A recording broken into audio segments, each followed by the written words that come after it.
안녕하세요. 독서를 사랑하는 여러분, 소설 채널에 오신 것을 환영합니다. 구독, 좋아요, 알림은 저에게 큰 응원이 됩니다. 오늘 여러분과 함께 들어볼 이야기는 김래성 작가님의 마인 9번째 이야기, 제1차의 참극입니다. 지금부터 1930년대 경성을 뒤흔든 가장 잔혹한 살인사건의 기록을 공개합니다. 과연 누가 해월의 칼날을 막을 수 있을까요? 지금부터 그 충격적인 이야기를 시작합니다. 해월이다. 그렇게 외치면서 불이 나게 정문 안으로 뛰어 들어갔다. 그러나 한 발짝 정문 안으로 들여놓는 순간 이번에는 남수가 아! 하고 고함을 치면서 우두커니 발걸음을 멈추지 않을 수 없었다. 아! 그것은 너무나 무서운 광경이었다. 몸서리 쳐지는 무시무시한 광경이 지금 백남수의 눈앞에 전개되고 있었던 것이다. 보라, 지금 아틀리에 커튼에 비친 두 개의 그림자를 보라. 하나는 전신에 치렁치렁한 기나긴 망토 같은 것을 두른 괴한, 두말할 것도 없이 백도사의 도승 복수귀 해월의 단도를 번쩍 든 손그림자요. 또 하나는 그 단도 밑에서 죽지 않으려고 발버둥치는 아버지의 그림자가 아닌가. 해월이다, 해월이다, 이놈, 하고 고함치는 배경우 씨. 사람 살려요, 하고 부르짖는 은몽의 목소리. 그러나 백남수가 멈추었던 발자국을 다시 떼어 넓은 정원을 나는 듯이 다른 박질하여서 정원 한복판까지 다다랐을 때는 벌써 하고 신음하면서 마치 지프로 만든 인형처럼 쓰러지는 아버지의 그림자를 보았다. 그 순간 남수는 온몸의 피가 일시에 머리로 기어 올라옴을 감각하면서 무아웅중으로 이놈 해월이 잡아라 하고 외쳤다. 만일 남수가 정문을 들어서자마자 그렇게 고함을 쳤던들 해월은 자기 아버지를 지를 사이도 없이 도망했을런지도 몰랐을 것이다. 과연 남수의 부르짖음이 터져 나오자마자 해월의 그림자는 옆방 주은몽의 침실로 따라 들어가려던 발걸음을 돌리어 저편 낭하로 빠져나가 버렸다. 은몽의 찢는 듯한 목소리가 복도로부터 들려온다. 낭하로 쫓겨나갔던 은몽이 거기서 해월을 만난 모양이다. 남수는 또 한 번 가슴이 덜컥하고 내려앉았다. 그 순간 온 집안이 돌연 캄캄한 암흑 세계로 변하지 않는가. 해월이가 스위치를 껐구나. 은몽씨, 은몽씨. 남수는 화살같이 현관으로 뛰어 들어가며 그렇게 불렀다. 남수씨, 빨리, 빨리. 저놈이 들창문으로 하고 부르짖는 은몽의 숨찬 목소리가 암흑을 뚫고 찢어져 나왔다. 은몽씨, 빨리 전등을 켜요. 스위치를 눌러요. 그것은 남수가 현관을 들어서서 아틀리에와 침실로 통하는 복도를 오른편으로 커브하면서 고함친 소리였다. 남수씨, 빨리 빨리. 아버지께서 스위치를 눌러요. 그때 번쩍하고 전등이 켜졌다. 거의 쓰러지듯이 스위치에 매어 달린 은몽의 몸뚱이를 남수는 달려가서 끌어안으며 아버지는 하고 외쳤다. 그놈이 아버지를. 납기령처럼 창백한 은몽의 얼굴. 그의 여윈 손가락이 아틀리에 안을 가리켰다. 글로 쓰면 이처럼 길어지지만 그것은 실로 찰나적 일이었다. 남수가 정문 밖에서 은몽의 고함 소리를 듣고서부터 단 1분 동안에 일어난 일이었다. 그때야 비로소 3층에서 피아노를 치던 정난이가 새파랗게 얼굴을 변해 가지고 뛰어 내려왔다. 정난아, 아버지가. 은몽은 힘없이 정난의 목을 껴안는다. 어머니, 무슨 일이 생겼어요? 아버지가 어쨌어요? 정난은 그러앉는 은몽의 팔목에 반항하면서 놀라 물었다. 그놈이 아버지를. 은몽이 그렇게 외치며 정난과 더불어 아틀리에로 뛰어 들어갔다. 아버지. 자기 눈앞에 벌어진 참혹한 광경이 혹시 꿈이 아닌가를 마음 한구석으로 의심하며 정난은 아버지의 옆으로 달려갔다. 석고상 여인군상 앞에 배경우 씨의 몸뚱이는 길게 쓰러져 있었다. 예리한 빗으로 심장 한복판을 찔린 배경우 씨의 가슴으로부터 저릿저릿하게 새빨간 피 줄기가 샘솟듯이 쿨렁쿨렁 솟아나온다. 극도의 공포로 말미암아 눈과 입을 벌린 얼굴. 그러나 아직 절명에 이르지 않은 것만은 다행이었다. 아버지, 아버지, 정신 차리세요. 정신을. 남수는 아버지의 상반신을 붙들고 뭉클뭉클 솟아나오는 서녀를 손으로 막으며 정난, 빨리 서재로 올라가서 뭉군 정난의 약혼자 문학수에게 전화를 걸어. 그리고 경찰에도. 정난은 갈팡질팡 허덕거리는 발걸음에 채찍질을 하여가며 2층으로 뛰어 올라간다. 그때 배경우 씨는 한 손으로 허공을 휘저으며 번쩍 떴던 눈을 힘없이 감았다. 눈이 감기자 그는 입술을 들썩거리며 무엇을 말하려는 듯이 최후의 노력을 다하였으나 공기는 그만 입 안에서 말을 이루지 못하고 푸시시하고 입 밖으로 새어 나오곤 하였다. 아버지 말씀이 있으시거든 빨리 하세요. 아버지, 무슨 말씀을 하고 싶으세요? 말씀을 하세요. 말씀을 해보세요. 그렇게 고함을 치면서 남수의 초조한 마음은 자기도 모르게 아버지의 상반신을 힘껏 흔들었다. 여보세요. 말씀을 하세요. 접니다. 윤몽이에요. 윤몽을 몰라보세요. 은몽이 그렇게 배경호 씨의 팔을 잡고 흔들었을 때 은몽의 목소리가 나치금인지 그는 감았던 눈을 번쩍 뜨면서 은몽의 눈물 어린 얼굴을 물끄러미 쳐다보는 것이다. 물끄러미 쳐다보다가 그는 팔을 은몽에게 내밀며 돌연 은몽, 은몽, 너는 하고 최후의 기력을 다하여 외친다는 것이 겨우 알아들을 만한 가는 목소리였다. 네, 저는 아무런 상처도 받지 않았어요. 그놈은 복도 들창문으로 도망했어요. 여보세요, 여보세요. 하고 은몽은 미친 듯이 부르짖으며 자기를 그처럼 사랑하여 주던 늙은 신랑에게 최후의 선물을 바치려는 듯이 자기 입술을 배경우 씨의 입에 가져다 대며 머리를 부비었다. 배경우 씨 그때 힘없는 팔에다 최후의 기력을 다하여 은몽을 꽉 부여잡고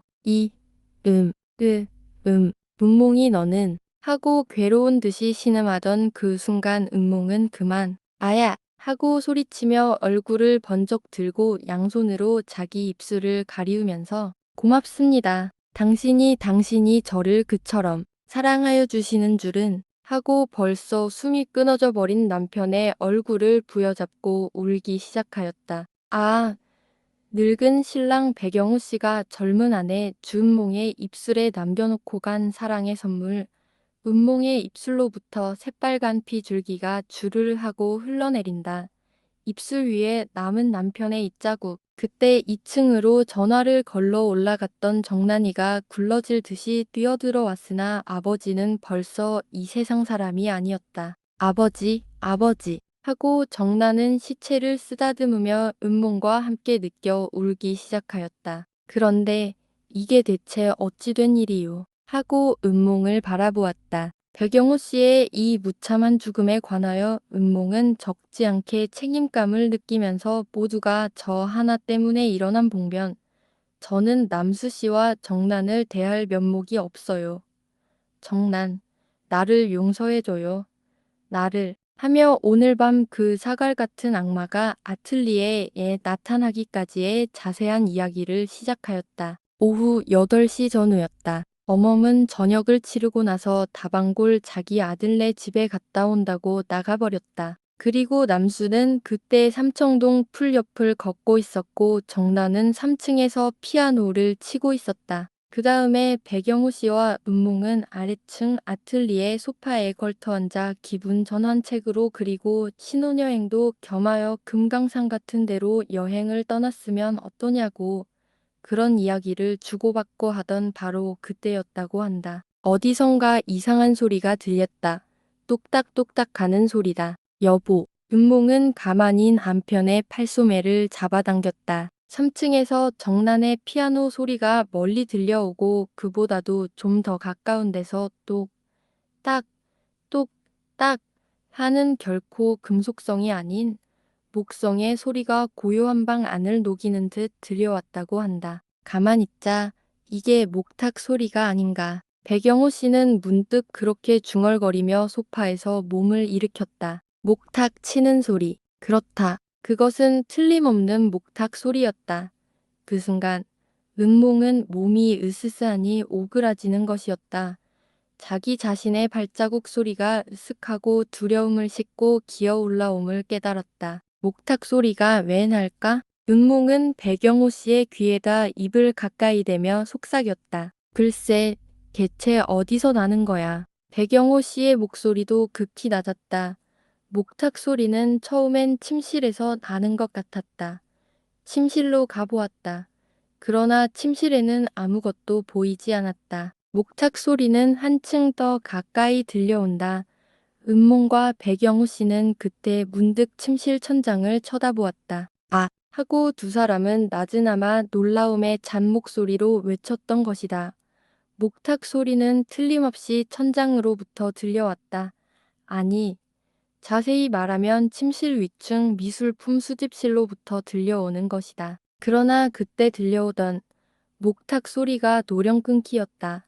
사방은 고요해졌다. 미술실에 숨어있는 해월이도 은몽과 배경우 씨가 자기의 존재를 알아차린 것을 짐작했던 모양이다. 도승의 목탁 치는 소리, 복숙의 해월의 목탁 소리는 과연 무엇을 의미하고 있었던가? 웨딩마치 대신 장송곡을 친 해월이가 아니었던가? 불길의 징조, 죽음을 의미하는 목탁 소리였다. 주위의 정막은 자지러질 듯이 가슴을 파고든다. 누구냐? 고 고함이라도 쳐볼까 하였으나 고함을 치는 그 순간 시퍼런 미수가 자기네 심장을 향하여 날아올 것만 같았다. 그때 늙은 배경호 씨는 오들오들 떨고 있는 은몽의 손목을 잡고 옆방 아틀리에로 와서 역시 숨소리도 낮추고 귀를 기울여 보았다.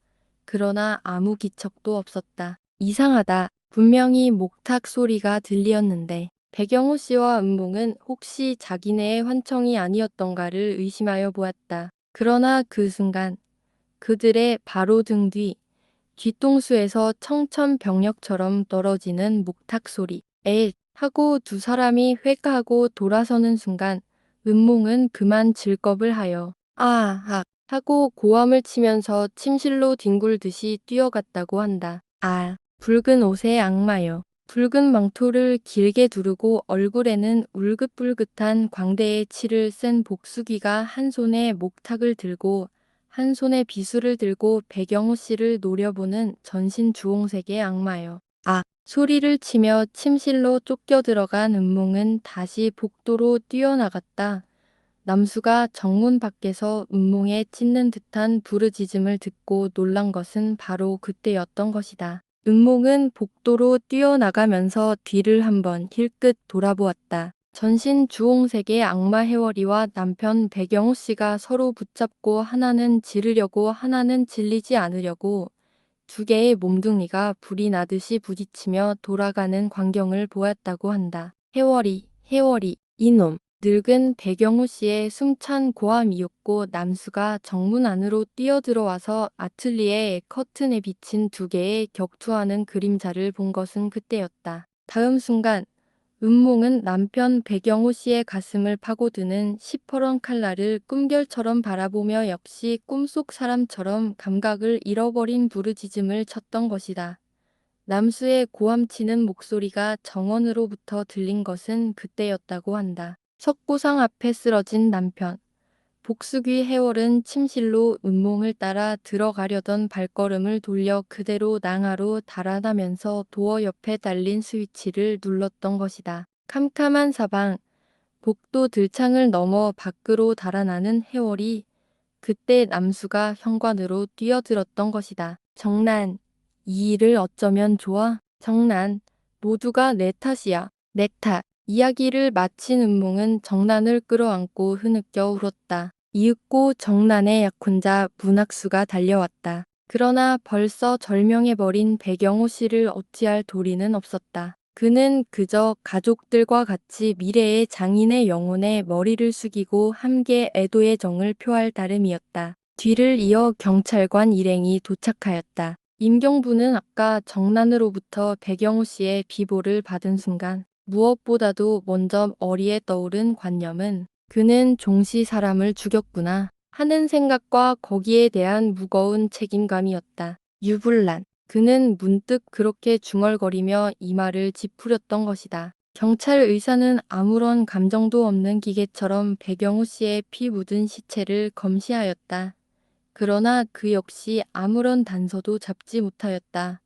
다만 예리한 비수가 심장을 깊이 찔렀다는 것 이외에는 은몽은 임경부 앞에서 다시 한번 사건의 전후 사정을 이야기하지 않을 수 없었다. 임경부는 우수의 얼굴을 들면서 그러면 목탁 소리는 분명히 침실 위층 미술품 수집실로부터 들렸습니까? 네, 분명히. 이리하여 임경부는 박 부장으로 하여금 정원과 삼청동 부근 일대를 수색하게 하고 자기는 백남수와 문학수를 데리고 2층으로 올라갔다. 미술품 수집실은 항상 자물쇠를 잠가두십니까? 임경부는 층계를 올라가면서 남수에게 물었다. 네, 늘 잠가두지요. 저번에 그런 일이 일어난 후부터는 아버지는 자신이 꼭 열쇠를 가지고 다니십니다. 아, 참, 열쇠를 잊었군. 아버지 주머니에 있을 겁니다. 남수는 다시 아래층으로 내려가서 아버지의 포켓에서 열쇠를 꺼내 가지고 올라왔다. 그러면 미술품 수집실 문은 지금 잠겨 있습니까? 그렇지요. 잠겨 있어야지요. 열쇠는 단 한 개입니까? 그렇습니다. 단 한 개입니다. 미술품 수집실에 출입하는 사람은 우리 집에선 아버지 혼자뿐이었으니까요. 그런 이야기를 주고받으면서 그들은 전등불이 희미하게 비치는 넓은 복도를 미술실로 향하고 걷고 있었던 그때, 아, 저 문이 하고 앞서서 걸어가던 문학수의 나지막한 외침. 미술품 수집실의 도어가 마굴의 돌문처럼 번긋하니 열려 있다. 시커먼 아가리를 벙긋하니 벌리고 그들을 기다리고 있는 듯한 미술품 수집실은 조금 아까까지도 주홍색 복수귀 해월의 소굴이 아니었던가. 방 안은 캄캄하다. 죽은 듯이 고요하다.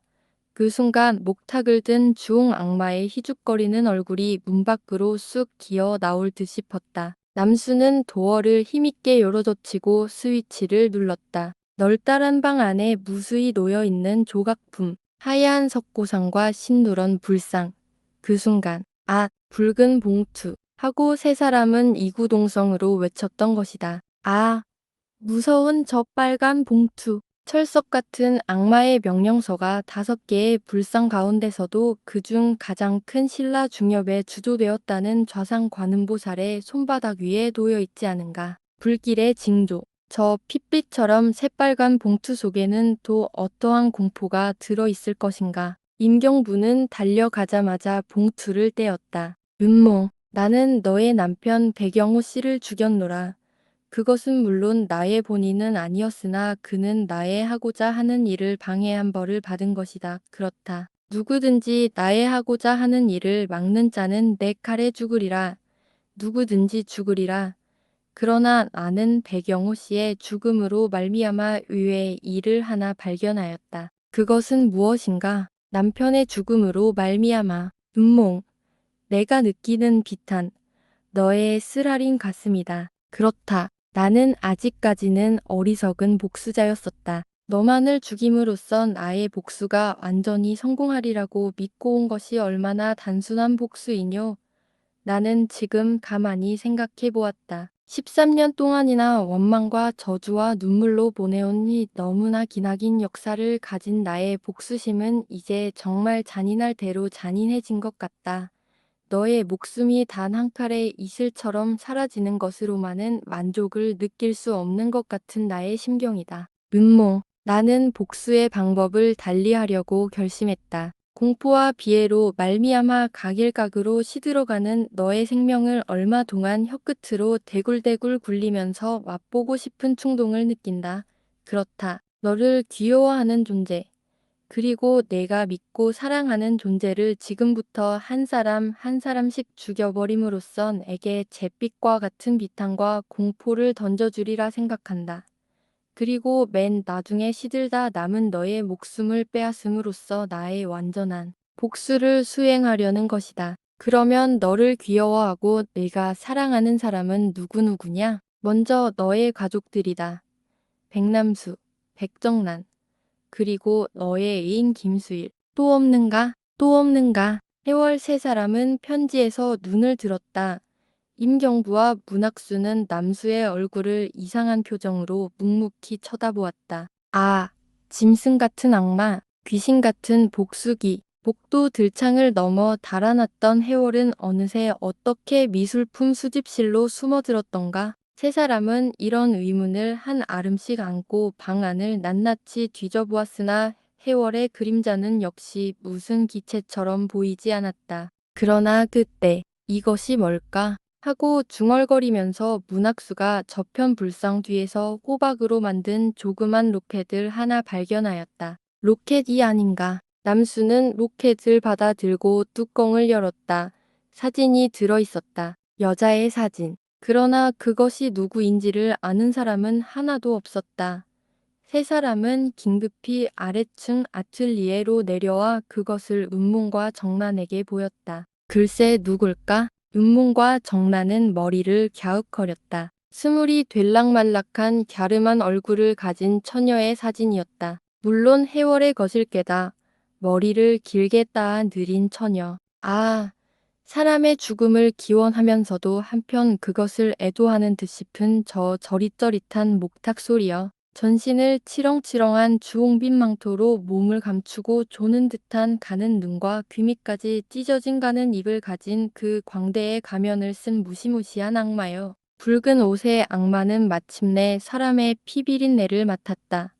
복수와 질투에 불타오르는 그의 칼날은 드디어 늙은 신랑 배경호 씨의 행복에 찬 심장을 지르지 않았던가. 거리거리에 휘날리는 호회 조각. 서울 장안을 들볶는 각 신문사의 호회의 방울소리를 들으라. 호회다 호회다. 붉은 옷의 복수귀는 드디어 배경호 씨를 죽였다. 복수귀의 눈초리. 난무하는 복수귀의 칼날. 귀신인가? 짐승인가? 바람과 같이 나타났다. 바람과 같이 사라진 도승해월이. 악마의 명령서. 붉은 봉투는 또 무엇을 말하는가? 미술품 수집실에서 얻은 이상한 로켓. 로켓 속에 든 미인 사진의 주인공은 대체 누구일까? 장안의 인심은 그야말로 글자 그대로 흥분과 엽기와 공포에 몸부림쳤다. 그들은 한 곳에 모이기만 하면 복수귀의 이야기요 주홍 악마의 이야기로 나를 보냈다. 그들은 배경호 씨의 영혼을 애도하기보다 먼저 복수귀 해월의 기상천외한 재주를 찬양하였다. 콩알만 한가슴을 움켜쥐고 바들바들 떨고 있는 은몽의 신세를 가련하다고 생각하기보다 먼저 순정을 짓밟힌 소년 승려 해월의 애끓는 심정에 한숨 짓기도 하였다. 이리하여 배경호 씨 살해 사건은 공포와 기적과 신비를 남겨놓고 또다시 미궁으로부터 미궁으로 빠져들기 시작하였다. 이처럼 사건이 다시 미궁으로 들어가는 것을 본 도하의 각 신문지는 명탐정 유불란 씨의 출마를 대서특필하여 부르짖게 된 것도 결코 무리는 아니었다. 이제 5일보사의 민원기자 정대우가 공작부인 은몽과 인터뷰한 기사 중에 한 대목을 소개해 볼 필요가 있다. 삼청동 풀 위에 거대한 암록색 거꾸로 비친 그림자를 그리면 읍다랗게 솟아있는 2, 3층 양옥은 마치 탐정소설에 나오는 중세기의 고성과도 같고 무슨 유령의 집과도 같았다. 그래도 배경호 씨의 장례식을 치르기 전까지는 사람들의 출입이 많아서 그렇지도 않았으나 사람들의 발자취가 끊어져 버린 요즘에는 마치 산송장과 같은 창백한 얼굴을 가진 공작부인이다. 밤이나 낮이나 그놈은 항상 저를 감시하고 있을 것입니다. 변소 출입도 마음대로 못하지요. 어디서 불쑥 나타날는지 저를 구할 사람은 한 사람도 없어요. 저는 그저 뱀 앞에 개구리처럼 시들시들 말라 빠져 죽을 것 같아요. 부인께서 유불란 씨에게 친히 한번 청탁해 보시는 것이 어떻습니까? 유불란 씨가 유명한 탐정이란 말은 들었습니다마는 그인들 어쩔 수가 없을 겁니다. 그놈의 재주와 유불란 씨의 재주와는 도저히 비교가 안 되지요. 유 씨가 아직껏 이 사건에 출마하지 않는 것도 제 생각엔 그놈을 두려워하는 게 아닐까요? 도저히 자기의 힘으로는 해결짓지 못할 줄을 깨닫고 그런 말씀을 유불란 씨가 들으면 적지 않게 붕괴할 겁니다. 글쎄요. 그럴까요? 그렇다면 제 말을 취소하겠습니다. 아직 배웁지도 못하신 분에게 그런 경솔한 말을 해서. 그러나 유불란 시인들 덮어두르는 듯한 공포에 오그라들 것 같은 부인의 애처로운 자태를 만일 유불란 씨가 눈앞에 본다면 그는 결코 위외로운 공작 부인을 그대로 내버려 두지는 않을 것이라고 기자는 문득 생각했다. 유불란 씨는 대체 무엇을 하고 있을까? 이것은 기자인 나 혼자만의 부르짖음이 아니고 서울 장안 70만 시민의 외침일 것이다. 유불란 씨여, 한시바삐 저 악마의 손으로부터 부인을 구하라. 지금까지 1930년대 경성을 뒤흔든 배경우 살인사건의 시작을 함께 하셨습니다. 명탐정 유불란은 언제쯤 이 미궁 속으로 뛰어들까요? 다음 이야기도 놓치지 마시고 좋아요와 구독으로 소설 채널을 응원해주세요. 그럼 다음 영상에서 뵙겠습니다. 감사합니다.